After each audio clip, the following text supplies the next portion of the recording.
دو قسمیں، ایک جنات کے ذریعے جادو ہوتا ہے اور ایک جادو وہ ہوتا ہے جس کو ہم شعبدے بازی کہتے ہیں. تو شعبدے بازی کی پھر دو قسمیں ہیں.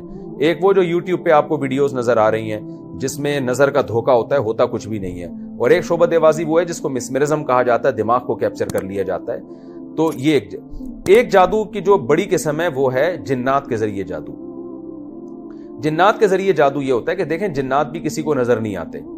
جنات کیا کرتے ہیں، آپ جو ہے نا جنات کو قابو میں نہیں کر سکتے، جنات کسی کے قابو میں نہیں آتے. لیکن جنات میں جو برے جنات ہوتے ہیں ان کی خواہش ہوتی ہے انسان کو نقصان پہنچانا. بعض دفعہ یہ ہوتا ہے کہ آپ جو شیاطین جنات ہیں ان کو خوش کرنے کے لیے کوئی ایسا الٹا کام کرتے ہیں، انتہائی خطرناک اور انتہائی بھیانک کام، جس سے وہ شیاطین جنات خوش ہو جاتے ہیں آپ سے. اور پھر آپ ان کو ایک میسج دیتے ہیں. اس میسج دینے کے مختلف طریقے ہوتے ہیں. وہ میسج دیتے ہیں جس کے فلاں کو نقصان پہنچانا ہے. تو وہ پھر کیا کرتے ہیں، جنات کو جب وہ میسج دیا جاتا ہے تو وہ جنات جا کے وہ کام کر کے آ جاتے ہیں.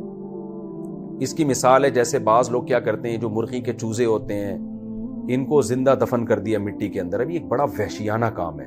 اس سے شیاطین جنات خوش ہو جاتے ہیں کیونکہ وہ جن تو اصل میں شیطان ہے، وہ تو چاہتا ہے کہ انسان کفر کا راستہ اختیار کرے. یا معصوم بچوں کی ہڈیاں نکال لی جاتی ہیں جو مردے ہوتے ہیں، یا ان بچوں کا گوشت کھایا جاتا ہے، یا گندگی میں رہا جاتا ہے. ہر وہ کام جو انسان کے کرنے کے نہیں اور انتہائی وحشیانہ. اس میں بعض بدبخت یہ بھی کرتے ہیں کہ قرآن کو الٹا لکھتے ہیں، یا معاذ اللہ نقل کفر، یہ کہتے ہوئے بھی ڈر لگتا ہے قرآن گندگی سے لکھنا شروع کر دیتے ہیں، خون سے یا گوبر سے، معاذ اللہ، اللہ بچائے ایسے جرم سے. تو اس سے کیا ہوتا ہے کہ شیاطین جنات بہت زیادہ خوش ہو جاتے ہیں. تو پھر آپ ان کو ایک میسج دیتے ہیں. اس میسج دینے کے طریقے مختلف ہوتے ہیں. بعض دفعہ اس شخص کا پتلا بنا کے اس کا نام لکھ کے جو ہے وہ اس میں سوئیاں چبو دی جاتی ہیں، جس سے جنات کو یہ میسج ملتا ہے کہ اس شخص کو ہم نے اس طرح سے تکلیف دینی ہے. اب یہ تو جادوگروں کا شعبہ ہے، اس گندگی میں وہی لوگ پڑتے ہیں. تو اس کا نتیجہ یہ نکلتا ہے کہ جنات پھر آپ کے اس میسج پر عمل کر کے اس شخص کو تکلیف دینا شروع کر دیتے ہیں.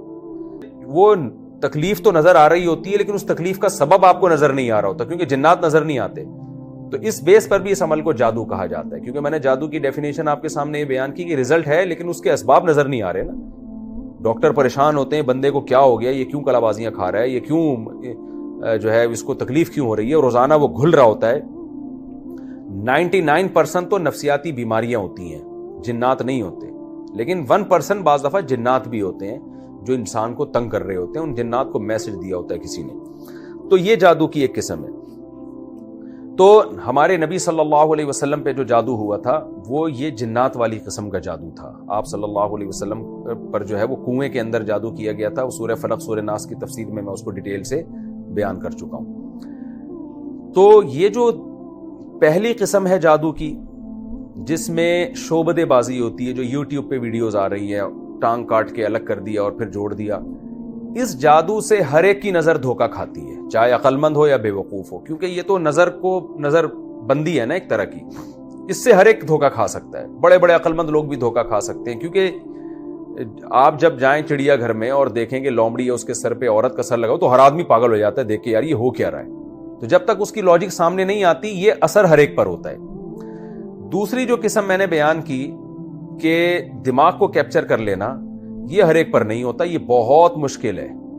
یہ انہی پر ہوتا ہے جو بے وقوف ہوتے ہیں اور انفعال ان کے اندر قوت ارادیہ کو سے متاثر ہونے کا مادہ زیادہ ہوتا ہے. تبھی یہ عورتوں پہ زیادہ اثر ہوتا ہے اس کا. وہ لوگ جن کا مضبوط کانفیڈنس کے مالک ہوں، مضبوط قوت ارادیہ ہو، ان کو آپ جو مرضی کروا دیں ان کو یہ اٹھ پٹانگ چیزیں نظر نہیں آئیں گی کبھی بھی. اس کی میں ایک اور واقعے سے بات سمجھا دیتا ہوں. ہم ایک دفعہ ایک گاؤں میں گئے تو وہاں ایک قبر تھی. اس قبر کے بارے میں یہ مشہور تھا کہ اس قبر میں ایک بابا ہیں جو بھی قبر کے قریب لیٹتا ہے تو یہ بابا لات مار کے اس کو بھگا دیتے ہیں. تو ہم نے دیکھا جو بھی اس قبر پہ لیٹ رہا ہے واقعی ایک غیبی لات آ رہی ہے اور وہ بندہ لڑکتا ہوا جا کے قبرستان کی دیوار سے جا کے لگتا تھا. وہ ایسی کلابازیاں کھاتا ہوا جاتا. تو ہم نے کہا ڈرامے بازی ہے، یہاں شیاطین ہیں جو دھکے مار رہے ہیں. تو جس آدمی کی قوت ارادیہ مضبوط ہوگی اس پر شیاطین کا اثر نہیں ہوگا. تو ہمارے ایک طالب علم تھے بہت ہی چھوٹا قد، دبلے پتلے سے، وہ لیٹے تو ان کو کچھ بھی نہیں ہوا. پھر میں لیٹا، مجھے بھی کچھ بھی نہیں ہوا. تو ان لوگوں نے کہا کہ یار یہ تم لوگوں کا عقیدہ صحیح نہیں ہے، اس طرح کی باتیں کی. کمال کی بات یہ ہم دونوں کے بعد جب وہ لیٹے نا جو ہم سے جن کو پہلے دھکے پڑ چکے تھے وہ لیٹے ہیں تو اب وہ بھی کلابازی نہیں کھا رہے, ان پہ بھی اثر نہیں ہو رہا.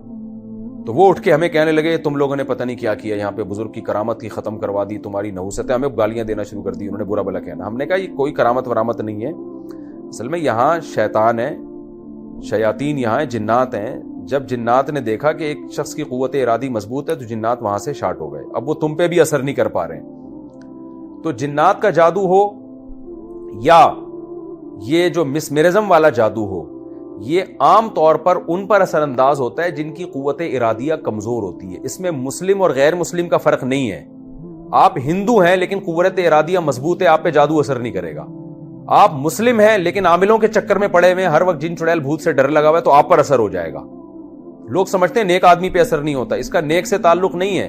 آپ تہجد گزار بھی آپ پہ جادو اثر کر جائے گا. ہاں یہاں ایک سوال پیدا ہوتا ہے کہ میں بار بار یہ کہہ رہا ہوں جن کی قوت ارادیہ مضبوط ہو ان پہ یہ اثر نہیں ہوتا جادو کا, تو ہمارے نبی صلی اللہ علیہ وسلم پہ جادو کا اثر کیوں ہو گیا؟ جنات والا جادو ہمارے نبی پر کیا گیا تھا. ہمارے پیغمبر صلی اللہ علیہ وسلم پر بھی یہودی الزام لگاتے تھے کہ آپ جادوگر ہیں, تو اللہ نے آپ پہ جادو کا اثر ہونے دے دیا تاکہ لوگوں کو یقین آ جائے کہ آپ جادوگر نہیں ہیں. کیونکہ جادوگر پہ جادو کا اثر نہیں ہوتا, وہ تو حقیقت سمجھ رہا ہوتا ہے, وہ توڑ کر لیتا ہے, کچھ بھی کر لیتا ہے. تو یہ حکمت تھی, ورنہ جادو اتنے آرام سے نہیں ہوتا جتنا لوگوں نے فرض کر لیا. نہ کسی پہ جنات بھیجنا اتنا آسان ہے, نہ کسی پہ مسمرزم کرنا اتنا آسان ہے. آپ کی قوت ارادی مضبوط ہے تو یہ چیزیں اثر نہیں کرتی ہیں. میں نے آپ کو جنات والا واقعہ وہ قبرستان کا سنایا کہ میں لیٹا ہوں تو ہم پہ تو کچھ بھی نہیں ہو رہا, حالانکہ جو ہم سے پہلے لیٹے تھے وہ تو ہم سے زیادہ دیندار تھے. میرا خیال ہے جہاں تک, ان کی بڑی داڑیاں تھیں, تہجد گزار نمازی لوگ تھے, مگر ان پہ لڑکیاں لگ رہی ہیں. اس کا قوت ارادی سے تعلق ہے. جنات وہاں بوریا بستر گول کر کے چلے جاتے ہیں. تو اچھا, اب آخری بات جلدی سے, تو یہاں ایک بات اہم سمجھنا ضروری ہے کہ کیا جادو سے کسی چیز کی حقیقت کو بھی چینج کیا جا سکتا ہے یا نہیں. یہ بھی ایک بہت اہم ٹاپک ہے. پہلا تو یہ خوب سمجھ لیں کہ جادوگروں سے ڈرنے کی بالکل ضرورت نہیں ہے. جس طرح آج عاملوں کو مسلط کر لیا ہے نا, فلاں پہ جن, فلاں پہ چھوڑے, 99% بھی نہیں بلکہ 99.9% نفسیاتی کیسز ہوتے ہیں جن کو لوگ جادو سمجھ رہے ہوتے ہیں عاملوں کے کہنے سے. میرے پاس نفسیاتی ڈاکٹرز آتے ہیں, انہوں نے مجھے بتایا کہ کتنے کو عاملوں نے کہا تھا کہ یہ جن ہے, ہم نے میڈیسن سے ان کا علاج کیا اور الحمدللہ وہ ٹھیک ہو گئے. تو یہ عاملوں کی باتوں میں کبھی بھی نہ آئے. سورہ بقرہ میں ہے کہ جادو کے زور سے جادوگر جو ہے, بنی اسرائیل میں جو جادوگر تھے میاں بیوی میں لڑائی ڈلوا دیا کرتے تھے. اس کا مطلب جادوگر کو اتنی طاقت ہے کہ وہ میاں بیوی میں لڑائی بھی ڈلوا دے. دیکھیں, شعبدے بازی کے ذریعے غلط فہمیاں پھیلائی جا سکتی ہیں. ایک چیز ہے نہیں آپ نے کچھ خفیہ اسباب اختیار کیے, شوہر بدگمان ہو گیا بیوی سے, کچھ ایسی چیز بیوی نے دیکھ لی جس سے بیوی بدگمان ہو گئی شوہر سے, تو یہ شعبدے باز لوگ یہ کام کر سکتے ہیں.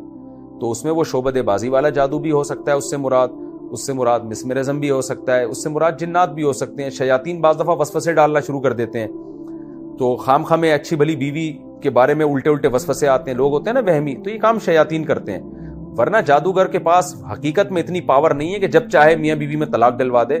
اگر ایسا ہوتا تو یہ تو دنیا میں عذاب کھڑا کر چکے ہوتے اب تک. جادوگر کسی سیاسی لیڈر, اچھا یہ بھی ذہن میں رکھیں, جادو کا اثر عام طور پر 99.9% مشہور لوگوں پہ نہیں ہوتا. جادو کا اثر حکمرانوں پہ نہیں ہوتا, کیونکہ اس وہاں تک ان کو اللہ نے طاقت نہیں دی ہے کہ اتنے پاورفل ہو جائیں. تو جن لوگوں میں کانفیڈنس ہوتا ہے ان پہ اثر نہیں ہوتا.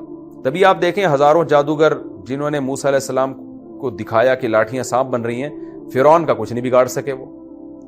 ورنہ وہ فرعون کو کہتے کہ ہم اتنے زبردست ہیں کہ ہم نے جب لاٹھیوں کو سانپ بنا دیا تو ہم یہ اب ساری لاٹھیاں تیری طرف بھیجیں گے اور سانپ بن کے تجھے کاٹ کے کھا جائیں گی. کچھ بھی نہیں کر سکے وہ فرعون کا. فرعون نے ان کو قتل کر دیا. اور آج بھی دیکھ لیں سیاسی لیڈر ایک دوسرے کے خلاف تقریریں کر رہے ہوتے ہیں, کہیں بھی کسی کے پاس کوئی جادوگر نہیں ہوتا کہ جادو کے زور سے مسلم لیگ کی حکومت ختم کرا دی, یا مسلم لیگیوں نے جادوگروں کے زور سے پی ٹی آئی کی حکومت ختم کرا دی ہو. ایسا کچھ بھی نہیں ہوتا. تو یہ جادوگروں کو اتنا نہ باپ بنائیں اپنا, کیونکہ آج ہر خاندانی جھگڑے میں الزام لگا دیا جاتا ہے فلاں نے جادو کیا, فلاں نے یہ کیا, فلاں نے یہ کیا. یہ سب ڈرامے بازی ہے. اتنے آرام سے یہ چیزیں نہیں ہوتی. اور جادو کا اثر ہر ایک پر ہوتا بھی نہیں ہے, اور جس پر ہوتا ہے تو ضروری نہیں کہ 100% اثر ہو. یہ عین ممکن ہے 1% ہو, 2% ہو. اتنا زیادہ ان چیزوں سے گھبرانے کی ضرورت نہیں ہے. جو لوگ ان چیزوں سے زیادہ گھبراتے ہیں, ان چیزوں سے زیادہ پڑھتے ہیں, انہی پر زیادہ اثر ہوتا ہے ان چیزوں کا.